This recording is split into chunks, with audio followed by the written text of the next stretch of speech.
Today I'm going to talk about 4 book series that make me feel nostalgic.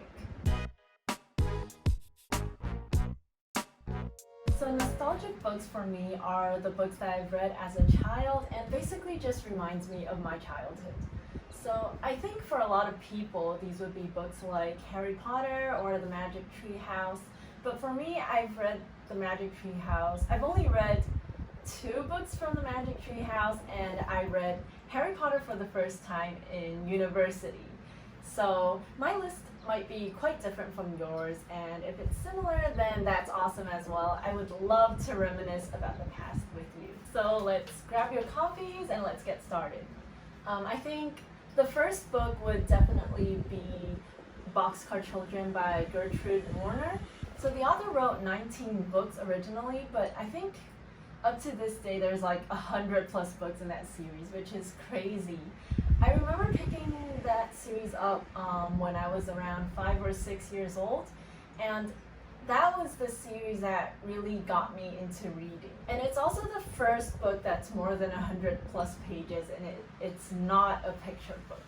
So this book follows 4 siblings who were orphans and homeless, and they sought shelter at an abandoned boxcar, hence the name Boxcar Children.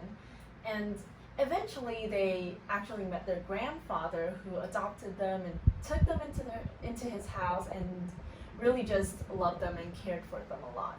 And the rest of the series just turned into mystery novels. So in each book you follow the 4 kids as they try to crack a case. I always feel so wholesome after reading a book from the Boxcar Children, because I just love the relationship between the 4 siblings, and also the language is pretty straightforward and easy to follow, so I could understand most of what's happening even back then when my English wasn't that good. So I really recommend it for you if you're just starting to read English novels. And I remember the pages were made of it's made of yellow, faded, really old pages, and they smell so good. You rarely find pages like that in modern libraries. All the pages now are sort of too smooth and pretty, and I just miss those old school papers. And I would just give anything to just have another whiff of the pages. Going on to number 2, I think it would be the Little House series by Laura Ingalls Wilder. So I picked that series up in 4th grade, and it's basically about the author's own childhood living in 1800s America. The plot of the book is quite simple and down to earth. A lot of the events involve Laura doing chores at home or going to school or spending time with her family. It's basically things that you and I also go through. But for some reason, this series just intrigued me so much. I guess the simplicity of it all, and also being able to see how people lived 100 years ago, was what made this series stand out to me. I remember there was this scene in one of the books where Laura and her family put maple syrup on snow and ate it like ice cream. And I thought that was so cool. It's just incredible how people eat snow straight up like ice cream, and I would love to try it sometime.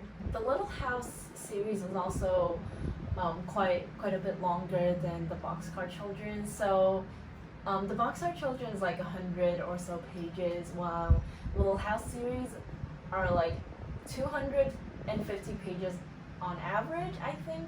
So I felt like I got like a slight upgrade being able to read this series. Going on to number 3, it would be The Hardy Boys. It's also a mystery series, sort of like the Boxcar Children, but in this series you follow 2 brothers, Frank and Joe, and their best friend Chet Morton.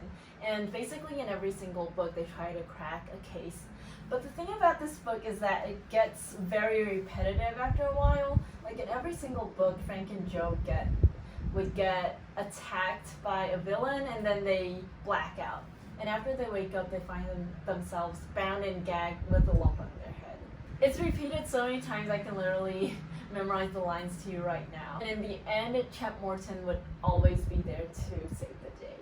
As you can tell, I'm not that huge a fan of the Hardy Boys, but it still makes me feel nostalgic just thinking about it. So the last series I actually read in Chinese, and that's 亚森罗平by 莫里士鲁布啦.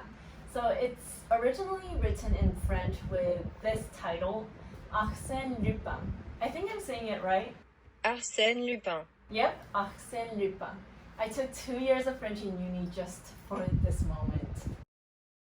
Okay, anyways, I think I picked this series up back in 3rd grade, and I sped through all 30 books of the series because it's just that good.